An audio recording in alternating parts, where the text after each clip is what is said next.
अब खबर है चिमूर तहसील से, जहां शिक्षकेतर कर्मचारी संगठन की ओर से परिपत्रक की होली चलाकर शासन के पद भर्ती की स्थगिति के निर्णय का निषेध व्यक्त किया गया, जिसमें बड़ी संख्या में शिक्षकेतर कर्मचारी शामिल हुए और इस मौके पर उपविभागीय अधिकारी के द्वारा मुख्यमंत्री को निवेदन सौंपा गया।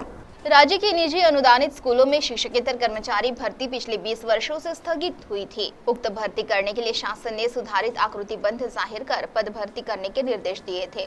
उस मुताबिक भर्ती प्रक्रिया शुरू हुई थी, लेकिन 2024-25 के संच मान्यता का कारण देते हुए इस पद भर्ती को स्थगिति दी गई। शासन के इस निर्णय के निषेध के तौर पर शिक्षकेतर कर्मचारी संगठन की ओर से चिमूर के तहसील कार्यालय में शासन के परिपत्रक की होली चलाकर निषेध दर्शाते हुए कर्मचारी भर्ती पर स्थगिति उठाए और तत्काल पद भर्ती ले, इसके लिए उपविभागीय अधिकारी चिमूर द्वारा मुख्यमंत्री को निवेदन दिया गया।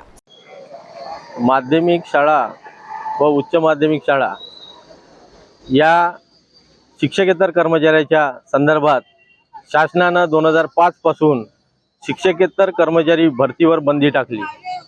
या संदर्भात संपूर्ण महाराष्ट्रात महाराष्ट्र राज्य माध्यमिक शाळा शिक्षकेतर महामंडळाच्या नेतृत्वात सन्माननीय खांडेकर सर 20 वर्ष आम्ही त्याच्यात आंदोलनात धरणे लढाई देण्यात आली आणि या लढाईच्या माध्यमातून शेवटी न्यायालयामध्ये महामंडळाच्या वतीने दाखल करून शासनाला जी 20 वर्ष थांबलेली शिक्षकेतर कर्मचाऱ्याची भरती लिपिक, कनिष्ठ लिपिक आहे, प्रयोगशाळा सहाय्यक आहे, ग्रंथपाल आहे, यांची शासनानं सन 2023-24च्या संच मान्यतेनुसार रिक्त पद भरण्याची परवानगी देण्यात आली।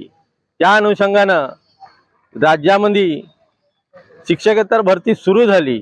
असं असताना महाराष्ट्र शासनाचे माध्यमिक व उच्च माध्यमिक संचालक डॉक्टर महेश पालकर यांनी 28/5/2025 ला एक परिपत्र काढून सदर घातलेली बंदी परत बंदी त्यांनी त्यावर घालण्यात आली आणि जो 20 वर्षापासून भरतीचा मार्ग जो मोकळा झाला होता त्याच्यावर बंदी घालण्यात आली।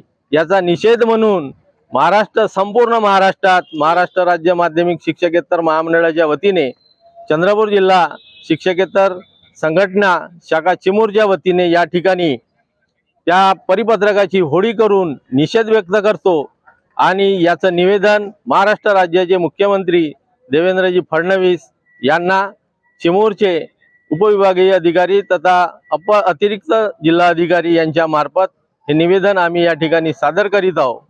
यापूर्वी अनेक असे लढे संघटनेच्या वतीने करण्यात आले। हा संघटनेचा पहिला टप्पा आहे आणि दुसरा टप्पा 14 जुलै 2025 रोजी शनिवार वाड्यापासून तर सेंट्रल बिल्डिंग, आयुक्त कार्यालय आणि शिक्षण संचालक कार्यालय या ठिकाणी मोर्चा काढून त्या ठिकाणी धरणे देण्यात येईल आणि त्यांना सुद्धा निवेदन देण्यात येईल। या उपरही जर शासनाला जाग न आल्यास शेवटचा टप्पा म्हणून न्यायालय लढाई आम्ही कर्मचाऱ्याच्या वतीने लढण्याचा हा आमचा निर्धार आहे। CTV के लिए प्रतिनिधि बालू सातपुते की रिपोर्ट।